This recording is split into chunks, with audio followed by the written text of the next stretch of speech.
नमस्कार दोस्तों, आप देख रहे हैं रिपोर्टर जी और मैं हूं आपकी भरोसेमंद होस्ट लता से। दोस्तों, आज हम बात करेंगे एक ऐसे कानूनी विषय पर जो संपत्ति हस्तांतरण के मामले में हर किसी को जानना बेहद जरूरी है। दोस्तों, हाल ही में सुप्रीम कोर्ट ने गिफ्ट डीड यानी उपहार विलेख को लेकर एक बड़ा फैसला सुनाया है, जिसने पूरे देश में चर्चाएं बटोरी। सुप्रीम कोर्ट ने साफ कहा है कि एक बार गिफ्ट डीड निष्पादित हो जाने के बाद अगर उसमें रद्द करने का अधिकार स्पष्ट रूप से सुरक्षित नहीं है तो उसे एक तरफा रद्द नहीं किया जा सकता। आप में से बहुत लोग अब ये सोच रहे होंगे कि आखिर ये गिफ्ट डीड है क्या, इसे रद्द करने के नियम क्या हैं और सुप्रीम कोर्ट का ये फैसला आम लोगों के लिए क्यों मायने रखता है। तो चलिए इस खबर को दमदार अंदाज में विस्तार से समझते हैं। सबसे पहले ये समझते हैं कि गिफ्ट डीड होती क्या है। दोस्तों, गिफ्ट डीड एक कानूनी दस्तावेज है जिसके जरिए कोई व्यक्ति अपनी संपत्ति, चाहे वो जमीन हो, मकान, दुकान या फिर कोई अन्य अचल संपत्ति, बिना किसी पैसे के लेन देन के अपनी मर्जी से किसी और को उपहार में दे सकता है। इसे हिंदी में उपहार विलेख या फिर दान पत्र भी कहते हैं। अब जानते हैं कि कैसे बनता है गिफ्ट डीड। दोस्तों, इसे स्टैम्प पेपर पर तैयार किया जाता है। दाता यानी डोनर और प्राप्तकर्ता यानी डोनी दोनों को इस पर हस्ताक्षर करने होते हैं। कम से कम 2 गवाहों की मौजूदगी में इसे रजिस्टर करवाना अनिवार्य है। ट्रांसफर ऑफ प्रॉपर्टी एक्ट 1882 की धारा 122 के तहत ये प्रक्रिया पूरी होती है। खास बात यह है कि गिफ्ट डीड तुरंत प्रभावी हो जाती है, यानी संपत्ति का स्वामित्व तुरंत प्राप्तकर्ता को हस्तांतरित हो जाता है, न कि दाता की मृत्यु के बाद, जैसा कि आमतौर पर विल के मामले में होता है। लेकिन दोस्तों, अब सवाल यह है कि क्या इस गिफ्ट डीड को बाद में रद्द किया जा सकता है। यहीं से शुरू होती है सुप्रीम कोर्ट के ताजा फैसले की पूरी कहानी। दोस्तों, हाल ही में सुप्रीम कोर्ट ने एक ऐतिहासिक फैसले में ये स्पष्ट किया कि एक बार गिफ्ट डीड वैध रूप से निष्पादित हो जाने के बाद उसे एक तरफा रद्द नहीं किया जा सकता, जब तक कि उसमें रद्द करने का अधिकार यानी रेवोकेशन क्लॉज स्पष्ट रूप से शामिल न हो। दोस्तों, ये फैसला ट्रांसफर ऑफ प्रॉपर्टी एक्ट 1882 की धारा 126 के तहत आया। तो क्या कहती है ये धारा 126? दरअसल इस धारा के अनुसार गिफ्ट डीड को रद्द करने के लिए 2 मुख्य शर्तें पूरी होनी चाहिए। गिफ्ट डीड में रद्द करने का अधिकार स्पष्ट रूप से लिखा हो और दाता और प्राप्तकर्ता दोनों इस रद्दीकरण पर सहमत हो। दोस्तों, अगर ये शर्तें पूरी नहीं होती तो दाता अपनी मर्जी से गिफ्ट डीड को रद्द नहीं कर सकता। यानी अगर आपने एक बार अपनी प्रॉपर्टी किसी को गिफ्ट कर दी तो उसे आप वापस नहीं पा सकते।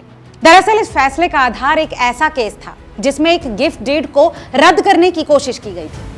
दाता ने संपत्ति अपने भाई के बेटे को गिफ्ट की थी, लेकिन बाद में एक रद्दीकरण पत्र यानी डीड ऑफ कैंसिलेशन के जरिए उसे वापस लेने की कोशिश की गई।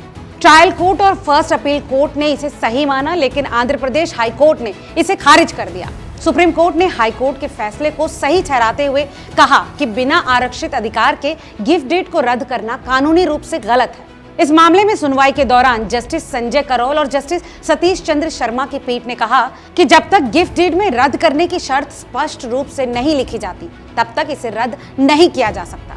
कोर्ट ने यह भी साफ किया कि गिफ्ट डीड का उद्देश्य संपत्ति का पूर्ण हस्तांतरण होता है और इसे वापस लेना कानून के खिलाफ है, जब तक कि धोखाधड़ी, दबाव या फिर अनुचित प्रभाव जैसे असाधारण मामले साबित न हो। हालांकि सुप्रीम कोर्ट ने यह भी बताया कि कुछ खास परिस्थितियों में गिफ्ट डीड को कोर्ट के जरिए रद्द किया जा सकता है। दोस्तों, बात करते हैं उन परिस्थितियों की। इनमें पहली परिस्थिति बनती है धोखाधड़ी या फिर दबाव के मामले में।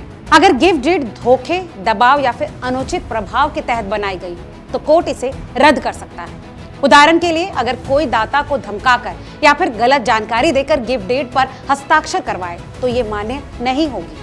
दोस्तों, ऐसे मामले में दूसरी परिस्थिति तब बनती है जब शर्तों का उल्लंघन होता है। अगर गिफ्ट डीड में कोई शर्त रखी गई थी, जैसे माता पिता की देखभाल करना, और प्राप्तकर्ता ने उसका पालन नहीं किया, तो कोर्ट इसे रद्द कर सकता है।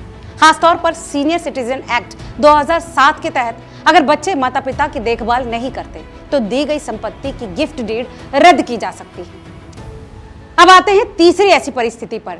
दोस्तों, आपसी सहमति। अगर दाता और प्राप्तकर्ता दोनों सहमत हों तो गिफ्ट डीड को रद्द किया जा सकता है, लेकिन इन मामलों में भी रद्दीकरण के लिए कोर्ट में याचिका दायर करनी जरूरी है। साथ ही दाता यानी कि देने वाले को यह साबित करना होगा कि गिफ्ट डीड गलत तरीके से बनाई गई। बिना सबूत के कोर्ट इसे स्वीकार नहीं करेगा।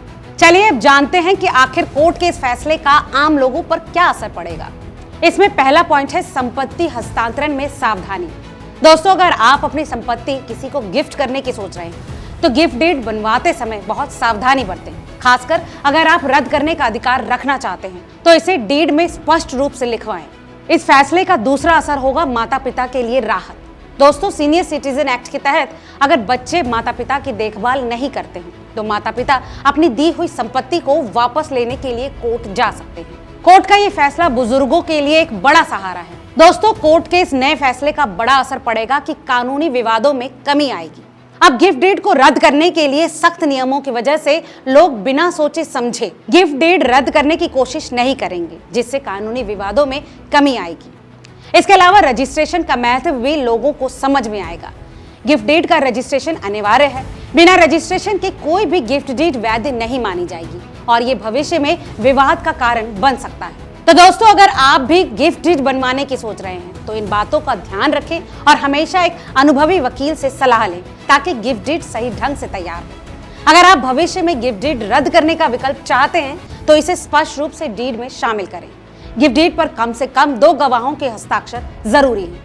अपने राज्य के नियमों के अनुसार स्टैंप ड्यूटी का भुगतान करें। खासकर अगर कोई गिफ्ट ब्लड रिलेशन में दिया जा रहा है तो स्टैंप ड्यूटी में छूट मिल सकती है। वहीं गिफ्ट डीड में संपत्ति का विवरण, दाता और प्राप्तकर्ता का नाम और तारीख स्पष्ट रूप से लिखें। दोस्तों, कुल मिलाकर सुप्रीम कोर्ट का ये फैसला गिफ्ट डीड के नियमों को और सख्त तो करता है मगर सुनिश्चित करता है कि संपत्ति हस्तांतरण में पारदर्शिता बनी रहे। अगर आप भी अपनी संपत्ति किसी को गिफ्ट करने की सोच रहे हैं तो इन नियमों को अच्छे से समझ लें और कानूनी सलाह जरूर लें। आज की इस रिपोर्ट में फिलहाल इतना ही। अगर आपको ये जानकारी उपयोगी लगी हो तो इस वीडियो को लाइक और शेयर करना बिल्कुल ना भूलें। बहुत बहुत शुक्रिया।